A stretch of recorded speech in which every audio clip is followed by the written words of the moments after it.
The American people have been backfiring.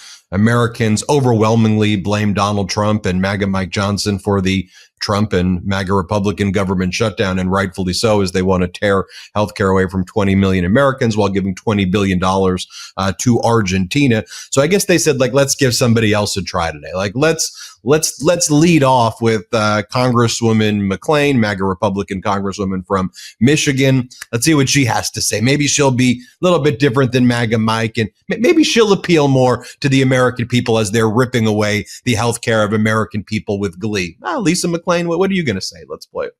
Right? They are on the record wanting health care for illegals. Own it, Democrats. Say it loud. Say it proud. You want to put illegals over Americans. Just own it. Oh, you're doing that one again. That was so 3 weeks ago. That one already was disproven. And then since then you went with transgender people in Peru and that didn't work. And then you just started the yelling. So maybe that's like a hybrid yell and blame the migrants while you take away American people healthcare. And then she continued and she said, the one thing that we don't do and we don't need right now, she says, is political stunts. And she goes, and these Democrats, they stormed the speaker's office. And why would they storm the speaker's office? To try to get a congresswoman sworn in. Adelita Grijalva. Here, play this clip. Facts, which are actually crystal clear. So we don't need to do political stunts and storm the speaker's office. And we just have the facts on our side. And notice, when you can't beat us on the facts, you have to go to emotion. Well, what are they even talking about? Was this the storming? Was this the storming the office? Here, play this clip.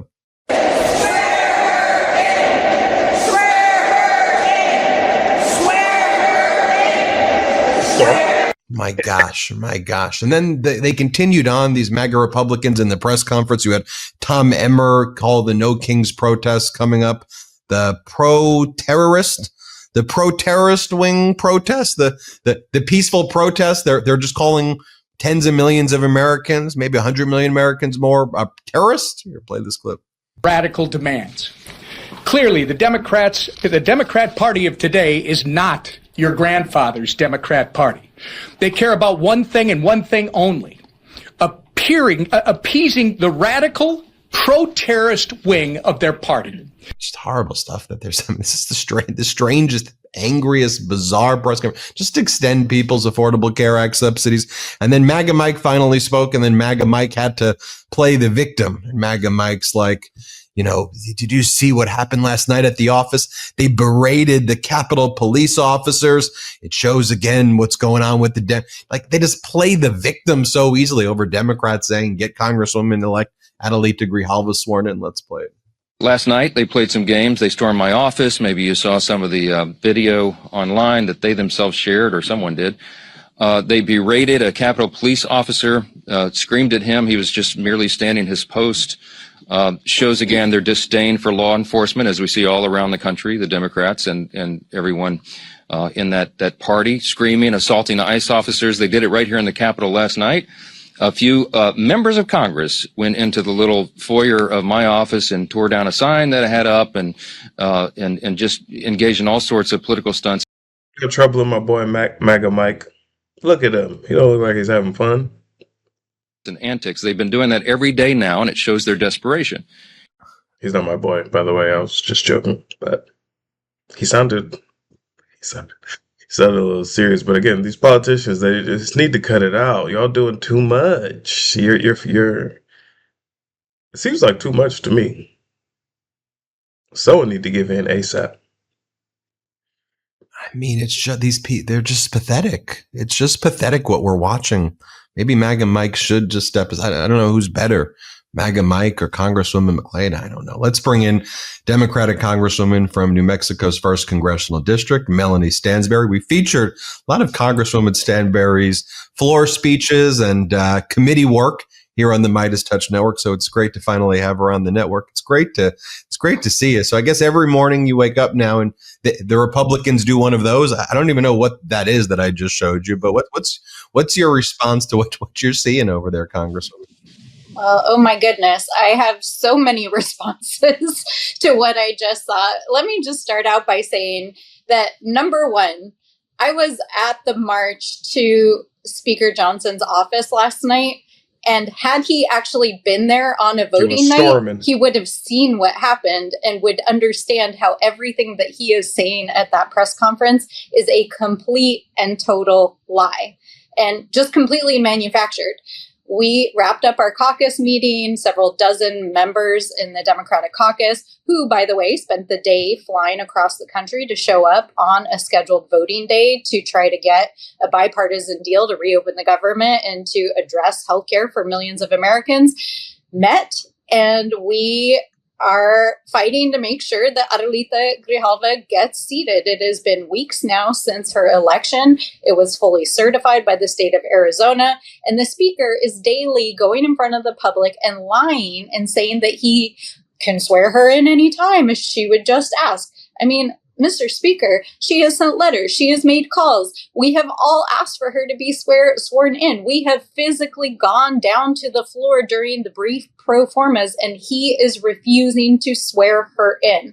So last night, a couple of dozen members of the Democratic caucus marched peacefully with signs to his office to demand that he swear her in. But guess what? He wasn't even there. And the idea that somehow there was a altercation is so bizarre and manufactured. I can't even wrap my head around that. And that's the thing, though. The thing is about a lot of these politicians, they're all standing in the middle, shouting to the sides. They're in the middle. They agree. They're literally in the middle, but they got their backs up against each other because the American people are at an all-time high of craziness. How y'all gonna want to fight all the time?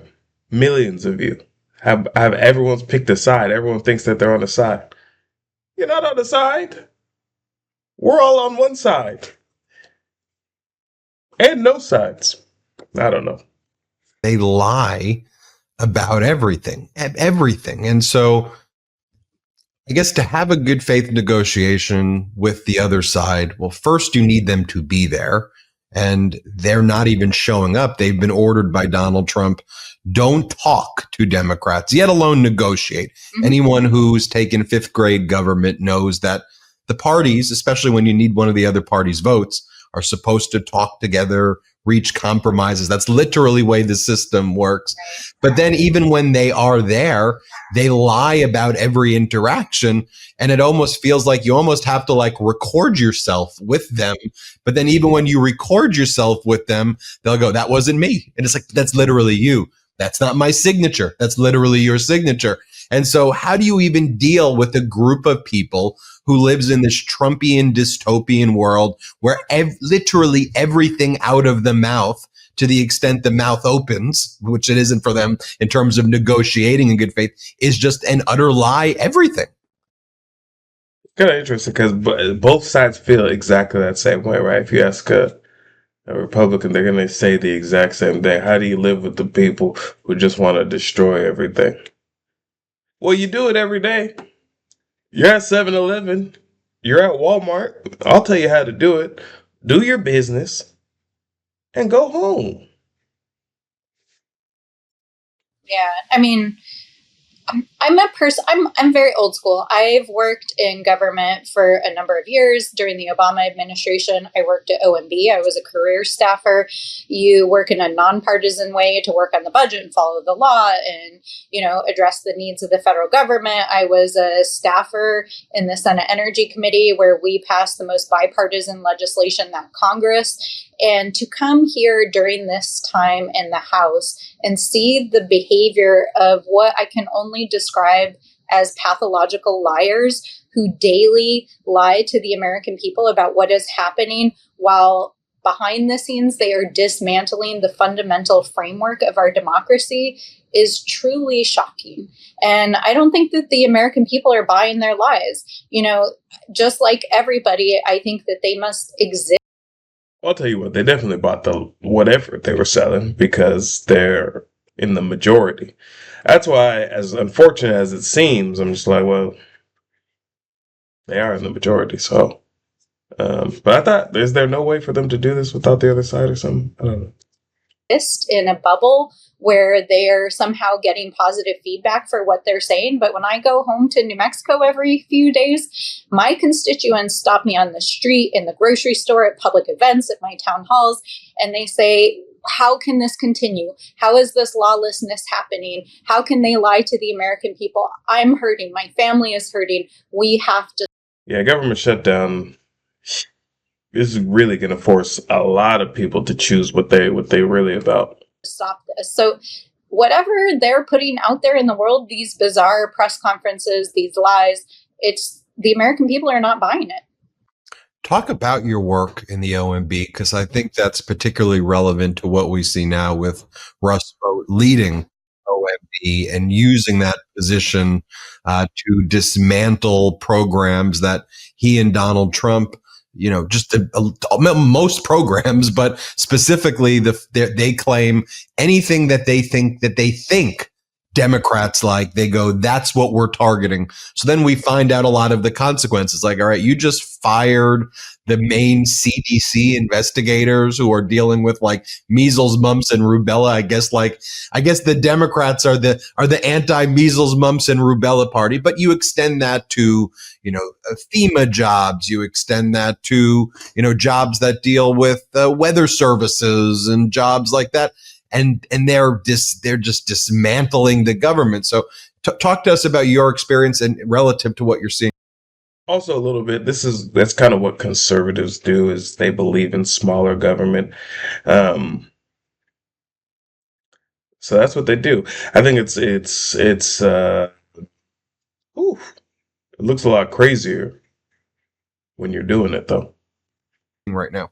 Yeah, well, I think it's really important to understand that this is not a bunch of isolated one-off events. This is a concerted, organized, well-funded architecture to dismantle and reshape the federal government and American society that has been in the works for decades. And in fact, when you really zoom out, Russell Vogt is part of a larger set of organizations that put together Project 2025 that have been well funded by donors that helped place these ultra-conservative justices at the Supreme Court, that wrote Project 2025, that recruited the people who are working in the federal government, and that are using the vehicle of Donald Trump's presidency to achieve their re-engineering of the government. And OMB is like the power center. It's the nerve center of the federal government. It's like the CEO, CFO, COO of any large corporation. It's where the budget gets drafted. It's where the hiring and firing is managed. It's where the policy gets shaped and really put into effect through the operation of the government. And so OMB is one of the most powerful entities and agencies that the vast majority of the people of this country have never heard of.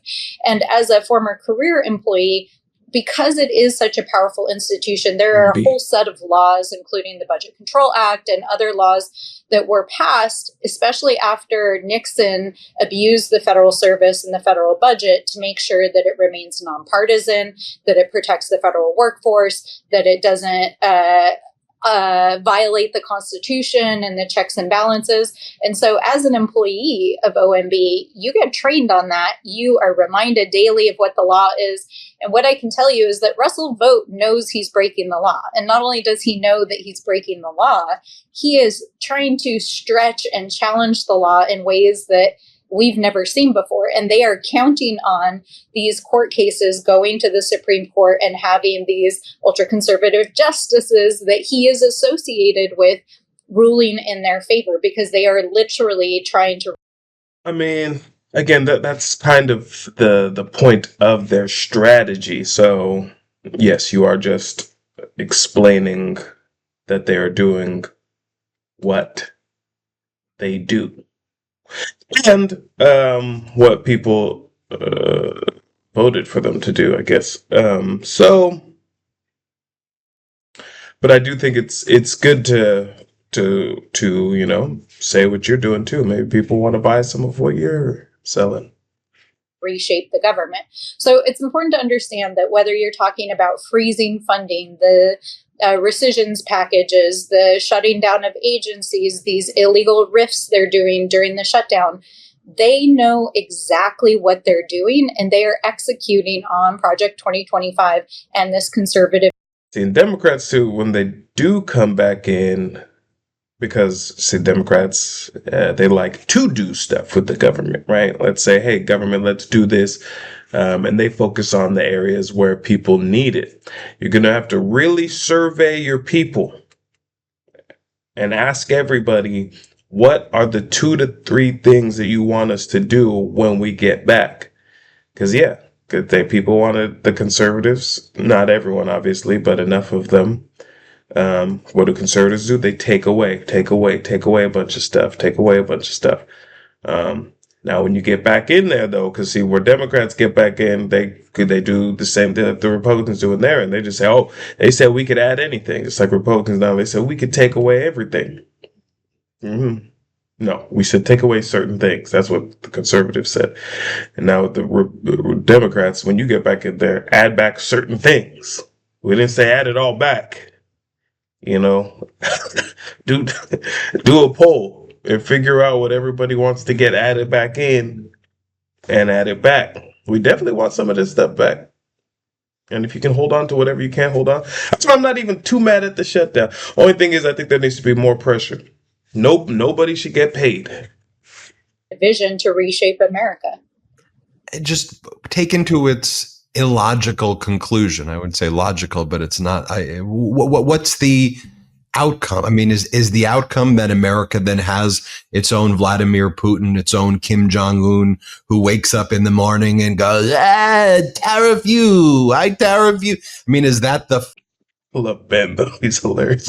Is the final outcome of all of this just, our waddling Kim Jong-un walking around in 90,000 square foot ballrooms and triumphant arches and, going around and doing weird handshakes with foreign countries as we get laughed at? Like, I'm just trying to even think like how this is a good look for us. Like, ultimately, when they see the outcome ending, like the trade war against the world stuff is not good. Like, it's not good. So like, what do you think they see as the outcome? Yeah. Well, the Republicans for the last several years have closely allied themselves with Viktor Orban, who is the autocratic leader of Hungary. And I think it's notable that the president was in the Middle East taking a victory lap the last several days and literally ran into Viktor Orban in the Middle East. And he literally, in his own words, said something like, I think he's a great guy. I may be the only one, but I'm the only one who matters.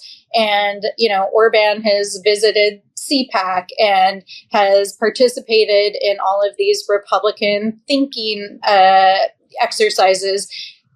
The Republican Party of today is not the Republican Party that we all grew up with. The Republican Party...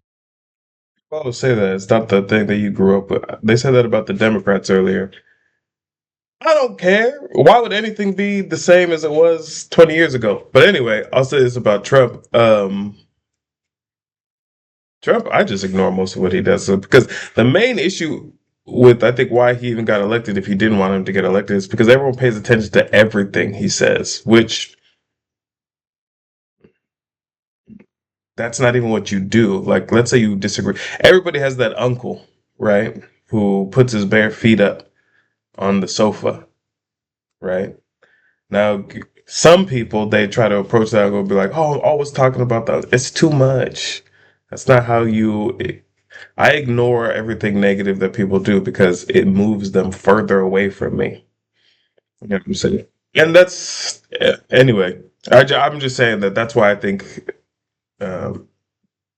sometimes people, stuff that they say they don't like, they actually give it more attention than anything. And to me, that's boring.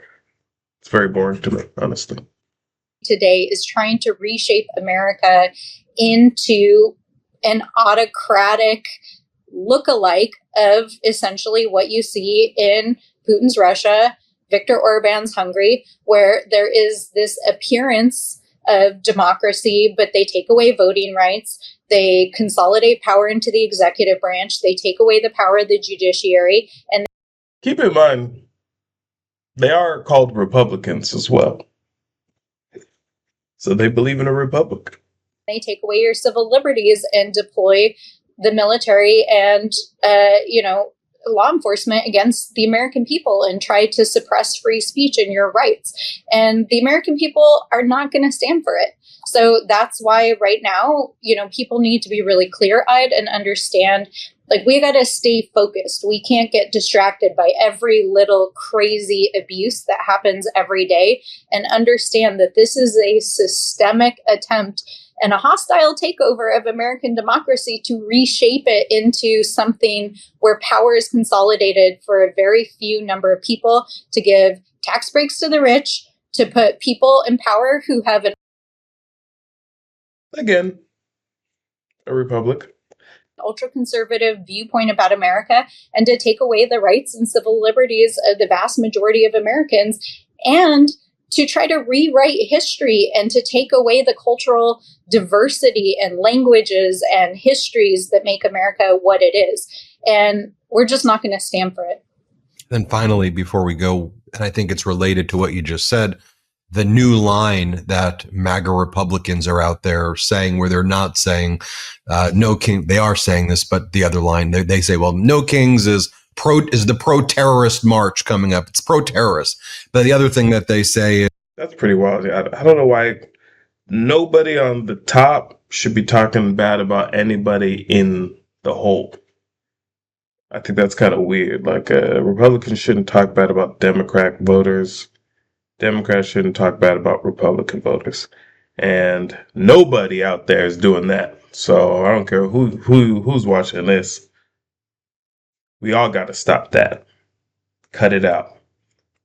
I'm talking to the man in the mirror. is no kings equals no paychecks, which I'm not even sure what they're saying. Are they saying that we want that you have to have a king if you want to get paid? But so this is Treasury Secretary Scott Bessent. Here's what he just said. But this is a line that we're seeing them roll out all across their speakers here. Play this clip. I believe that the Democrats will come to their senses soon. Maybe it's after this no kings thing, but no kings equal no paychecks.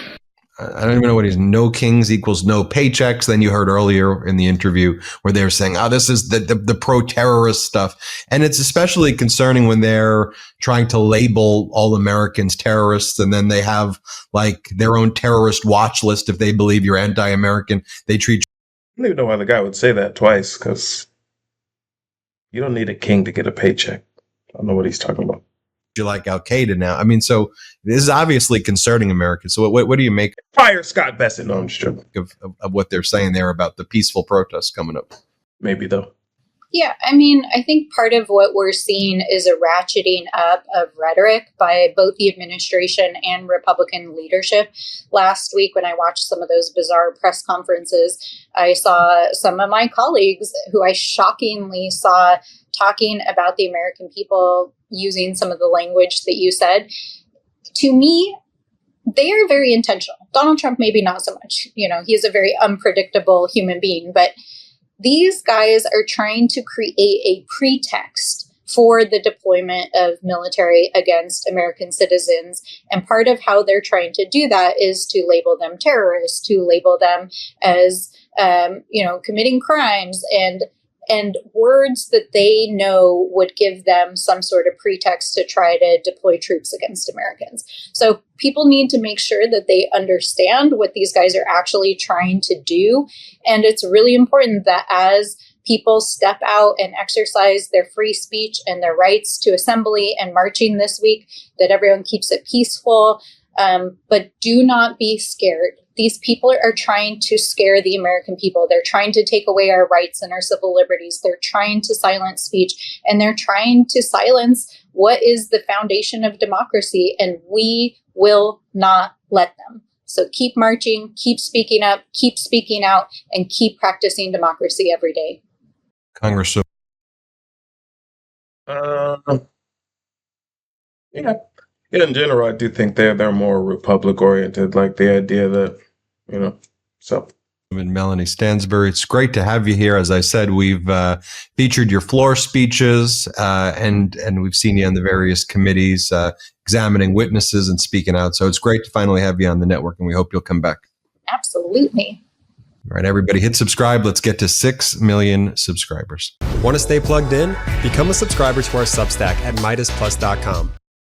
Yeah, you guys go ahead, like, subscribe. Thanks, doing the political stuff.